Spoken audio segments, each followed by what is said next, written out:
کما کتب علی الذین من قبلکم، جیسے کہ یہ فرض کیا گیا تھا ان پر جو تم سے پہلے تھے، یعنی یہود اور نصارہ، ان پر بھی یہ روزہ جو ہے یہ فرض تھا۔ البتہ احکام مختلف ہو گئے، جیسے جمعے کا دن اور جمعے کو چھوڑ کر یہودیوں نے سبت کا دن اختیار کیا، عیسائیوں نے جو ہے وہ سنڈے کو اختیار کر لیا، لیکن احکام میں فرق ہے۔ وہاں پورے سبت کے دن، ہفتے کے دن کاروبار دنیاوی مطلقاً حرام، لیکن ہمارے ہاں شریعت کے اندر آسانی پیدا کی گئی کہ صرف جمعے کی اذان سے لے کر نماز ادا ہو جانے تک وہ حرام ہے، لیکن باقی یہ ہے کہ اس سے پہلے بھی اگر کرو اور بعد میں جب فَإِذَا قُضِيَتِ الصَّلَاةُ فَانتَشِرُوا فِي الْأَرْضِ وَابْتَغُوا مِن فَضْلِ اللَّهِ، جب نماز ادا ہو چکے تو جاؤ، منتشر ہو سکتے ہو زمین میں اور اللہ تعالیٰ کے فضل کو تلاش کر سکتے ہو۔ تو اسی طریقے سے اگرچہ حکم روزہ جو ہے وہ تو سابقہ امتوں میں بھی تھا، لیکن یہ اس کے احکام جو ہیں ان کے اندر تغیر و تبدل ہے۔ کتب علیکم الصیام کما کتب علی الذین من قبلکم لعلکم تتقون، تاکہ تمہارے اندر تقوی پیدا ہوتا ہے۔ اب یہ ہے حکمت صوم کی پہلی آیت۔ تقوی کسے کہتے ہیں؟ بچنا۔ کس چیز سے بچنا؟ اللہ نے جو چیزیں حرام کی ان سے بچنا، اللہ کے احکام کو توڑنے سے بچنا۔ دیکھیے یہ لفظ جو ہے اس کا مادہ ہے وا، قاف اور یا، وقا۔ وقا یقی کے معنی ہے کسی کو بچانا۔ ہم دعا مانگتے وقنا عذاب النار، اے اللہ ہمیں آگ کے عذاب سے بچا لے، لیکن اتقا بنتا ہے باب افتعال، واو تے میں شامل ہو گئی تو اتقا، اور اسی سے تقوی ہے۔ تقوی کے معنی کیا ہے؟ بچنا، خود بچنا۔ وقا یقی دوسرے کو بچانا۔ بچنا اللہ کے احکام کو توڑنے سے، اللہ کی حرام کردہ چیزوں میں ملوث ہونے سے، اللہ کے غضب سے، غصے سے، اللہ کی ناراضگی سے، اور آخرت میں اللہ کے عذاب سے۔ یہ بچنے کی روش ہے، پوری زندگی میں بھی اس کو جاری رکھو۔ یہ تقوی زندگی میں کیا ہوگا؟ اللہ کے احکام کو توڑنے سے بچنا، اللہ کی حرام کردہ چیزوں میں ملوث ہو جانا، ان کا استعمال کرنا، کھانے پینے سے متعلق ہو یا وہ شہوت سے متعلق ہو یا کسی اور چیز سے متعلق ہو، اس سے بچنا۔ اور یہ بچنا جو ہے آخرت میں نتیجہ خیز ہوگا، جہنم سے بچاؤ ہو جائے گا، آگ کے عذاب سے نجات مل جائے گا۔ اچھا روزے کا اس سے تعلق کیا ہے یہ سمجھ لیجیے۔ دیکھیے ہمارے گناہوں کا سب سے بڑا سبب ہمارے نفسانی تقاضے۔ ہم ایک حیوان بھی ہیں اور حیوان سے برتر بھی کچھ ہے، وہ میں بعد میں عرض کروں گا، لیکن حیوان تو ہے۔ جیسے ہر حیوان کو کچھ خوراک کی ضرورت ہے، ہمیں بھی ضرورت ہے۔ ہر حیوان کو بقائے نسل کا معاملہ جنسی ہے، وہ ہمارا بھی ہے۔ ہر حیوان کو کوئی نہ کوئی سر چھپانے کی جگہ چاہیے، کوئی گھونسلہ ہو، کوئی کھو ہو، کوئی بل ہو، کچھ بھی ہو، اس کو چاہیے آخر۔ اسی طریقے سے ہمارے سارے تقاضے، حیوانات کو بھی آرام چاہیے، ہمیں بھی آرام چاہیے۔ یہ حیوانی تقاضے جو ہیں جن کو ہم کہیں گے اینیمل انسٹنکٹس، ہمارے وجود کے اندر ہیں یہ، اور ان کا تقاضا ہمارے اندر سے ابھرتا ہے۔ اسی کو ایڈ اینڈ لیبیڈو کہا ہے فرائڈ نے۔ جدید نفسیات کا بابا آدم جو ہے وہ فرائڈ ہے، اس نے اسے ایڈ اور لب سے تعبیر کیا، اس سے اوپر سیلف کو لایا ہے، اور اس کے بعد جو ہے وہ سپر ایگو ہے۔ تو یہ تین درجے اس نے متعین کیے ہیں، اور میں اس کی دقت نظر، ایکیوٹی آف آبزرویشن کا بہت قائل ہوں۔ اگرچہ نظریات کا جو نتیجہ اس نے نکالا ہے وہ غلط ہے، لیکن ایکویٹی آف آبزرویشن کا قائل ہوں کہ اس نے انسانی شخصیت کے 3 لیولز کو آئیڈینٹیفائی کیا۔ یہی 3 لیول ہمارے ہاں ہیں، نفس، قلب، روح، یہ 3 لیولز۔ اس نے کہا ایڈ اینڈ لیبیڈو یہ لویسٹ ہے، پھر ایگو، سیلف، پھر سپر ایگو۔ 3 لیول وہ بھی مانتا، اگرچہ ان کی تعبیر اس نے غلط کی ہے، لیکن جہاں تک ایڈ اور لیبیڈو کی تعبیر ہے وہ صحیح ہے، وہ حیوانی تقاضے۔ اچھا ان حیوانی تقاضوں کے بارے میں یہ بات بالکل واضح رہنی چاہیے کہ یہ اندھے بہرے ہیں، انہیں صرف اپنی گریٹیفیکیشن، اپنے تسکین سے جو ہے ساری بحث ہے، اس سے کوئی غرض نہیں کہ حلال ذریعے سے ہو حرام ذریعے سے ہو۔ پیٹ کھانے کو مانگتا ہے بھوک کے اندر، اب آدمی جو ہے حرام کے اندر بھی بیمار بیٹھتا ہے، یہاں تک کہ خود شریعت اجازت دیتی ہے کہ اگر جان پر بن جائے، آدمی جو ہے وہ فاقے سے مر رہا ہو تو وہ کوئی حرام چیز کھا کر بھی اپنی جان بچا سکتا ہے، لیکن عام حالات میں نہیں۔ لیکن ہو سکتا ہے ہمارا چٹخارا جو ہے وہ حرام کی طرف ہمیں لے جائے۔ کسی کو واقعتاً اللہ نہ کرے کہ سور کے گوشت کا چسکا لگ جائے، وہ اس کے بغیر بچتا ہی نہیں، کھاتا ہے۔ شراب کی عادت ہو گئی، پیتا ہے، یہ نہیں۔ تو ہمارا پیٹ مانگتا ہے اور اسے اس سے غرض نہیں کہ حلال سے کھایا ہے یا حرام سے کھایا ہے۔ ہماری شہوت اپنی تسکین چاہتی، اسے اس سے غرض نہیں کہ حلال سے یا حرام سے، جائز سے یا ناجائز سے۔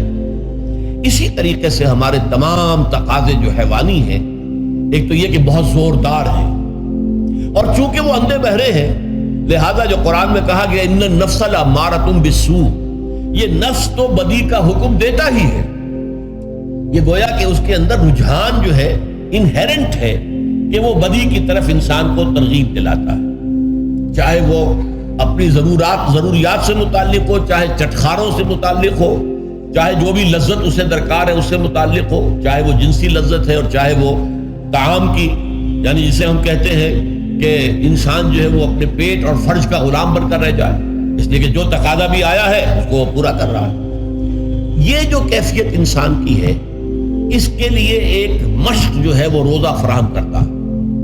روزے کے آپ نے 12، 13، 14 گھنٹے کا بھی روزہ ہوتا ہے، بعض جگہوں پر 16، 17 گھنٹے کا روزہ ہوتا ہے۔ اس عرصے میں آپ اپنے نفس کو حلال چیزوں سے بھی روکے رکھتے ہیں۔ اس منہ زور گھوڑے کو جو ہے آپ اس کی لگام کس کر رکھتے ہیں، یہ حلال بھی نہیں کھانے دے رہے۔ بھوک لگی ہوئی ہے، کھانا بہترین موجود ہے، نہیں کھا سکتے، اللہ کا حکم نہیں ہے، اللہ کی اجازت نہیں۔ شدید پیاس ہے، بہترین مشروبات فریج میں رکھی ہوئی ہے، نہیں کھا سکتے، نہیں پی سکتے، جائز نہیں، حالانکہ حلال ہے، حرام نہیں ہے۔ بیوی موجود ہے، یا جیسے کہ لونڈیوں کا معاملہ ہوتا تھا، لونڈی موجود ہے، لیکن نہیں، آپ اپنی شہوت جو ہے وہ اس سے پوری نہیں کر سکتے۔ یہ پابندیاں نفس کے اوپر لگانا، یہ ایک مشق، یہ ایک ریاضت ہے۔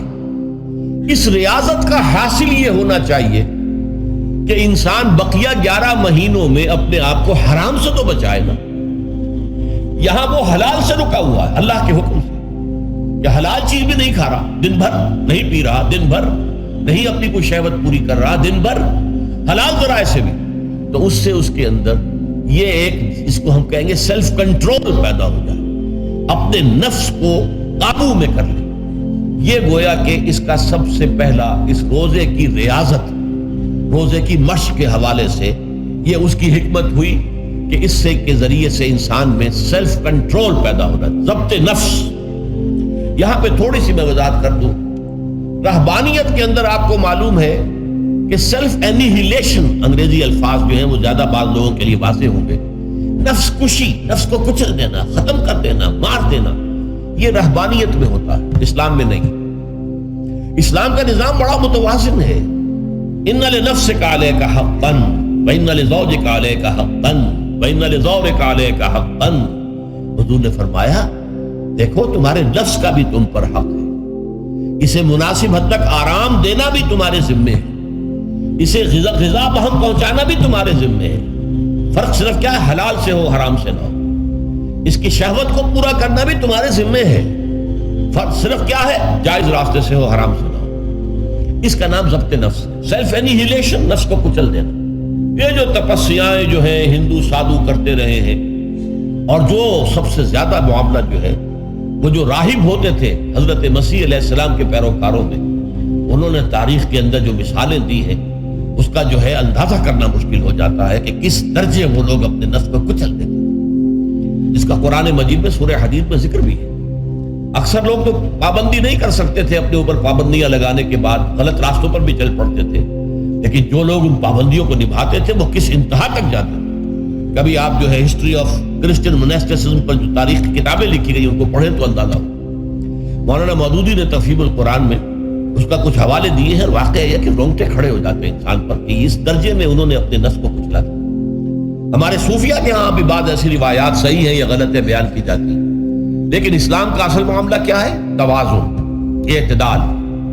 تمہارے نفس کا بھی تم پر حق ہے، ان لنفسک علیک حق ہے، تمہاری بیوی کا بھی تم پر حق ہے، وَإِنَّ لِزَوْجِكَ عَلَيْكَ حَقًّا، اور تمہارا جو بھی کوئی ملاقاتی آئے، کوئی دوست ہے، اس کا بھی زورک علیک حق ہو، زیارت کرنے کے لیے کوئی آیا اس کا بھی حق ہے، ان کے حقوق ادا کرو۔ حضرت عبداللہ ابن عمرو بن العاص رضی اللہ تعالی عنہما صحابہ کرام میں اس اعتبار سے بہت ممیز تھے کہ ان پر عبادت جو ہے، عبادت گزاری کا اتنا غلبہ ہو گیا تھا، ہر روز روزہ رکھتے تھے اور رات کو پوری رات کھڑے رہتے تھے۔ حضور کو اطلاع دی گئی، حضور نے طلب کیا فوراً، آپ نے فرمایا یا عبداللہ الم نخبر، کیا ہمیں یہ خبر نہیں دی گئی انک تصوم الدہر وتقوم اللیل، کہ تو ہمیشہ رات کو کھڑا رہتا ہے نماز پہ اور ہر روز روزہ رکھتا ہے۔ اب ظاہر بات ہے حضور کے حضور میں جھوٹ کیسے بولتے، ویسے بھی جھوٹ بولنے کا سوال نہیں صحابہ کے لیے، تو عرض کیا بلا یا رسول اللہ ایسا تو صحیح ہے، فرمایا لا تفعل، ہرگز ایسا مت کرو، فإن لنفسك عليك حقا وإن لزوجك عليك حقا وإن لزورك عليك حقا، تمہارے نفس کا بھی تم پر حق ہے، روزہ رکھو بھی اور افطار بھی کرو۔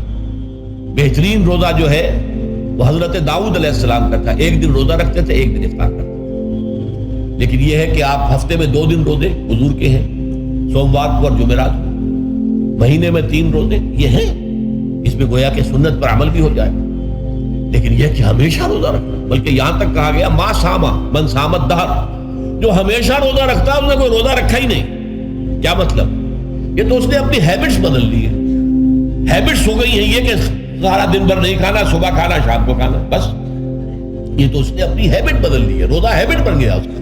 ما صام من صام الدہر، جس نے ہمیشہ روزہ رکھا اس نے کوئی روزہ رکھا ہی نہیں، اس لیے کہ روزہ تو در حقیقت اس شخص پر شاخ گزرتا ہے جس کو عادت ہے دن میں کھانا کھانے کی، اس کو دن کے اندر 3 کھانے کھانے کی عادت ہے، تبھی تو وہ شاخ گزرے گا۔